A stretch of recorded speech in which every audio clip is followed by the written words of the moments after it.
5. Indaba le yayiqala khonapha ku chapter 5. Inotangira kumashure. Iqalisa emuva. Jesu anothi let's go to the other side. uJesu uthi asahambe ngaphetsheya. But anothi let's go to the other side. Kodwa lapho esithi asahambe ngaphetsheya. Pane mhepo yakasimuka.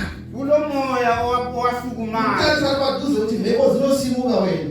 Kuluma nomuntu omoya yasukuma isiphepho. Chinoona kuti ropa badadati ndokalo chinonitisa. Into engethusayo kakhulu. Mhepo yakasimuka Jesu alipo. Isiphepho sasukuma uJesu ekhona. Nani wewe mwana baba? Liyangiva yini baba? Mhepo yakasimuka Jesu alipo. Isiphepho sasukuma uJesu ekhona. Ayine vadzidzi vake vatingati ma-seasoned fishermen. Abafundi bakhe sasingababalisa sithi ngama-seasoned Vandinoda kufunga ini baba palevo yangu kuti vaiva nezvitupa ekutangele ukuthi mina ngelevu yami babe lezitupa zvekuti vaiziva kuti no vakomana kuraura takakuraura bekwazi ukuthi hayi kuthiya sake sasiya taipe mhepo kodwa lesi siphepho esisukume kathesi we are not able to save ourselves from this situation. Ukuziseva. That is why the Bible says as Jesu angakalata. Yikho iBhayibheli sithi uJesu wayelele. Asafuna hana nesoration. Wathi kanti Jesu ulamsebenzi lathi yini? Akamuka. uJesu evuka. Khala munhu ari munashi. Nxa umuntu ekuJesu. Khala ari baba na Jesu. Awuvuki. Jesu. Even mhepo zingasimuka awuvuki. Mhepo zingasukuma awethuki.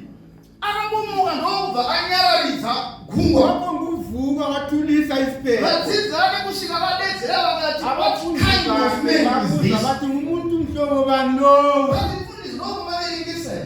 Mfundisi yikho kubalisileyo yini? Pakazomhanya kunoverenga. Lapho esigijime sayabala khona. Paanosvika to the other side. Sebefikile nganeno. Vakanogamuchirwa nomuchinda waiva nemamhepo. Bafika bahlangana lendoda leyo yamadimoni.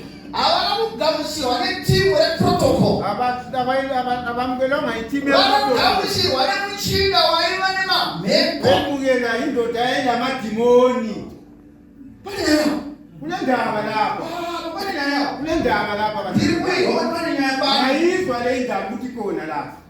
Asikana mana makatirira. Uma kade lilalele. Zvino wakati achibuda muchikepe Jesu. Wathi ephuma esikepeni uJesu. Ndokusangana nemunhu waiva Wayehlangana nomuntu vaiva wayelamadimoni. netsvina. Wayelamadimoni moyemibi. Now chinoyana ndirwadza ndeichi Into enzisa ubuhlungu nansi. kuti passage iri kutanga nedescription yemunhu wakabatwa nemamhepo. Isahluko siqala ngedescription yomuntu wayelamadimoni. The devil is the master to this man. Umoya omubi moya wemkhokhela lo muntu. And I love Jesus Ngithanda uJesu. because anoda vanhu at a personal level. Ngoba uthanda abantu ku-personal level. Because paanoyamuka achienda ikoko Lapho akusukela khona esiya khonapho. akachitevera a man who is dead. Wayelandela umuntu owayefile. Owayebanjiwe. Tirikuona mana kuti mchinda weabanga batwa nemenji. Kubona ukuthi indoda lo wayebanjwe ngamadimoni. Ndine maesi matatu andinawo nobadagara zvakubva. Ama-S amathathu engifuna Esi wekutanga ndayakati a savage man. U-S wokuqala ngowokuthi yena The word savage simply means a fierce man. ibale lithi savage. A violent man. Olodlami. An uncontrolled Umuntu man. ongabambekiyo. Now the problem in this text, Udubo ngaloya ngalapha. they are trying to solve a spiritual problem. Ukuthi bazama ukusolva i-spiritual problem lapho. Nekusunga munhu nemaketani. Ukubopha umuntu ngamaketani. How can you chain a spirit? Ungabopha njani i-spirit? Saka pane pamwe nekuti zvinhu zvinoitika muupenyu. Kukhona lapho ukuthi ezinye izinto ezenzakala lapho. Vanadhokota ekuchipatara muri kwere. Odokotela bezibhedlela sikhona yini? Kune time yavanopa wrong diagnosis. Kukhona lapho abanika khona umuntu engayisiyo. Even vakafunda kuziva kuti zvirwere zvinokwasei. Ukwazi ukuthi kwelatshwa Asi kanjani. unopa diagnosis siri. Kodwa unakho ukunikida isosiso. Munhu otofa vatonomuviga. Umuntu afe liyemlahla. Saka pana pamuchinda akasungwa. Lapha indoda leyo yayibotshiwe.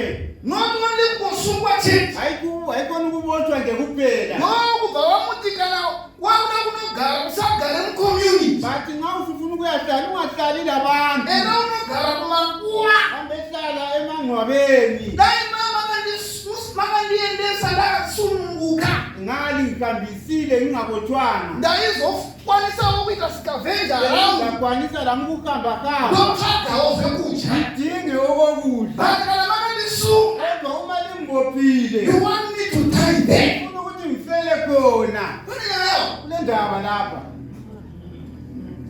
Saka kunokuone. Ngifuna ukuthi unanzelele. How can you change a spirit? Ungabopha njani uspirit? And when the time for them, when we step into the text, Sedlulela phambili. this man is now homeless. Umuntu lo Asina kwekukhala. kasela ndawo yokuhlala. But mawunozoyelika kumeru Kodwa kwakalelo. ngabala phambili lapho sibale khona. Kune time ya Jesu yathi enda unoganisha ngodi zakho. Kukhona lapho uJesu athi khona hamba ehlala nabangani bakho. Now if you have friends, Nxa ulabangani, how did you end up homeless when you have friends? ungela ndawo yokuhlala wena ulabangani. There are people who only love you when things are alright. Kulabantu abakuthandayo uma izinto zirayi. Ungabona zikusondela so hayi asifuni wena. Abana bathi kuthela basifuna wewe. Basifuna izinto zawunazo wewe.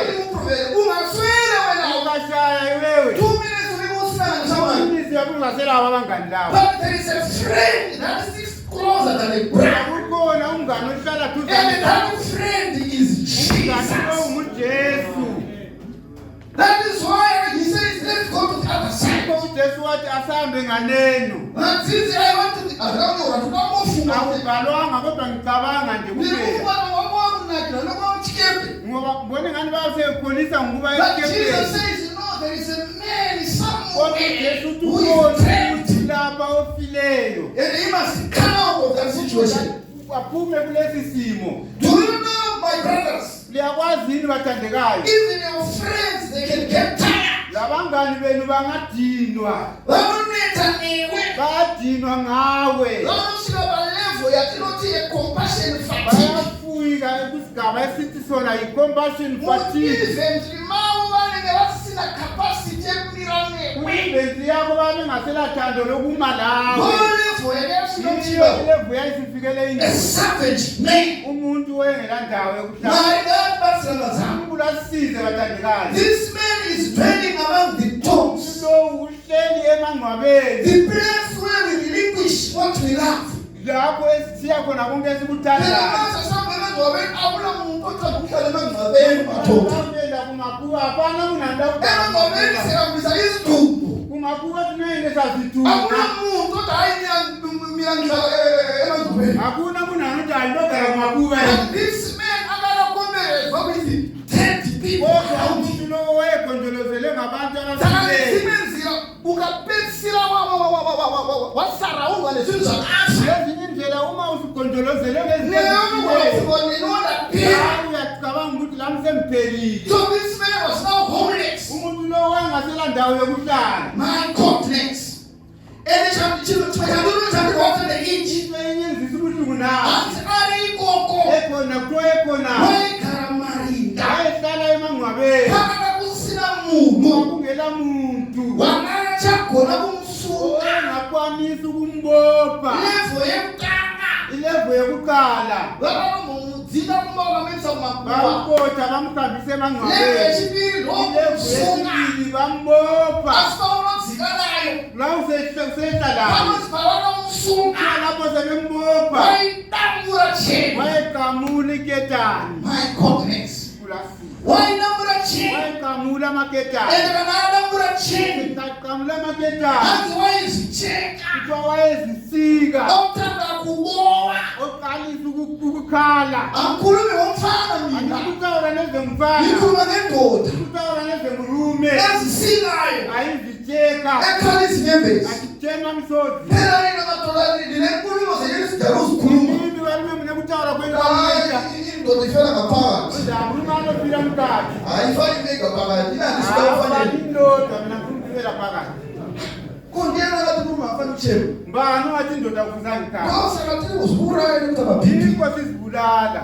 But do not mourn with this man. Kodwa ngifuna ukuthi ibona ukuthi ari leyo kutambudzika. uyadubeka Oh my God, ari kurwadziwa ubuhlungu and ari ega. njalo uyedwa Akunokuti kazhinji kodwa abanengi waiti kana asungwa nezisuku zvavakubona vaketani inyawo waidambura wayekamula kana adambura esekamulile waitanga kubva atanga kuchema wayeqalisa kubukala panga kusina munhu kwakungelala muntu waigona kuti amubatsire. wayenelisa ukuthi amsize His friends vakaneta naye, abangani bakhe badinwa ngaye shamwari dzake dzakaneta naye, abangani bakhe badinwa ngaye vanhu vakamuyisa kunzvimbo inowanikwa zvakafa. abantu bamuhambisa endaweni yokutholakala into He was crying day and night. ayekhala ubusuku lemini But there is something chinondiropafadza. ikhona into engibusisayo Takuenda pana S number 2. kuya ku-Acts 20 number 2 S number 2. yes number 2 S number 2, we talk about the saving man. u-Acts number 2 sikhuluma ngendoda When you read verse number 6,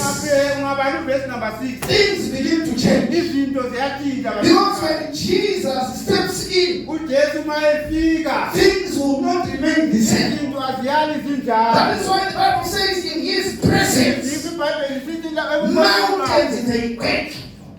In his presence, eboneni bakhe rivers they become dry. rivers ama-rivers aya In his presence, ku-presence yakhe things will change. izinto ziyatshintsha My Bible tells me ibhayibheli lami iyantshela ukuthi that when the man saw Jesus, lapho indoda ibona ujesu he did not see the disciples, akangabona umfundi but he saw kodwa Jesus. wabona ujesu Now, do not know anybody. ngifuna ukuthi ninanzelele khona Ulibate mushi. ikubambe kakuhle Mwewe china paona kuti ni Jesu. umoya omubi lapho ubona ukuthi Bible ngujesu rinoti wakamhanya mwechina. ibhayibheli yama yagijima Nokuti madhimoni anomuziva kuti anoti Jesu weNazareth. amazi ukuthi ngujesu That is why the wenazareta Bible says every knee shall bow down.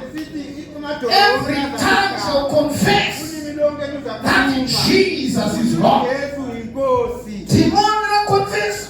idimoni Rikachena. yakhala Rikati ndine mhaka yei kone mwana kubanwa. ile ndaba yani lani mtakankulunkulu Ndine mhaka yei kone mwana kubanwa. ndaba yani lawe mtakankulunkulu Izwa zvinanzi Jesu akabudisa Yesu mwana. wathi Zvinanzi iwe zita rako unonzi. wathi weni igama lakho ngubani Ngoba vele umuntu uchamupa zita here yakapiwa zita nemadhimoni. ngoba yena umuntu uzamnika ibizo njani senika ibizo ngamadimoni Pane mama bekuti ukazitaura zita rako harichataurike. ubona esinye isikhathi lapho kuthiwa Because of the things that are surrounding you. ngoba ngezinto ezisaraundana Zvinonzi ndinonzi Legion. kuthiwa ngimuligiyoni Imunofunga ndinoreya pachituba. thina lithi yini igama lesesithupeni Inonono kuti Legion. lone lokuthi legiyoni Munakuza vafundisi vamboraita Bible. ngabuza abafundisi bami abasithathe ibhayibheli Rakutsatiri bavara neChiroma. ebalaleli besiroma Pamasoja eChiroma. amasoja esiroma Zvaireya masoja akasvika 2,000 to 6,000. wasito amasoja akwana So we are talking about 2000 one man. khuluma ngomuntu omdoda Akabatwa ne 2,000 to 6,000 demons. 2000 nama-6000 demons Who can tell that person?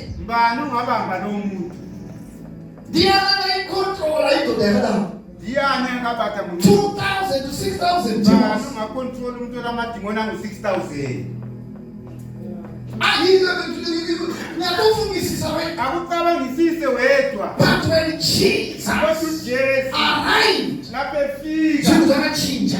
izinto zathini Akatanga kubvunza akati zita rako ndiani? wabuza wathi wena igama lakho ngubani Akati ndinonzi Legion. wathi mina ngimuligiyoni Nokuti ngoba takawanda. sibaneni yalizwa musikuizwa Ndinonzi Legion takawanda. ngoba sibaneni We are not lapha talking about one demon. angikhulumi ngedimoni We are talking elilodwa about 2,000 to 6,000. afika ku-2000 esiya ku-6000 Muntu uza kuti murume hacheni pakadaro. mtsheli ukuthi indoda ingeza kikhale ini Kani nokuti mhepo dzikasimuka lapho amadimoni esukuma kukambani kwako, enkampanini yakho zimu rayouya worohwa neteksi. iya kubuya ushaye ngeteksi Woda kuti kunaiswa vanhu vese vatamakulai vomutiza.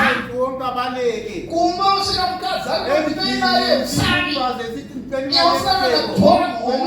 dola esikhwameni How can that man survive? umuntu onjalo angaphila kanjani Saka vakapani nyaya. kwakule ndaba lapha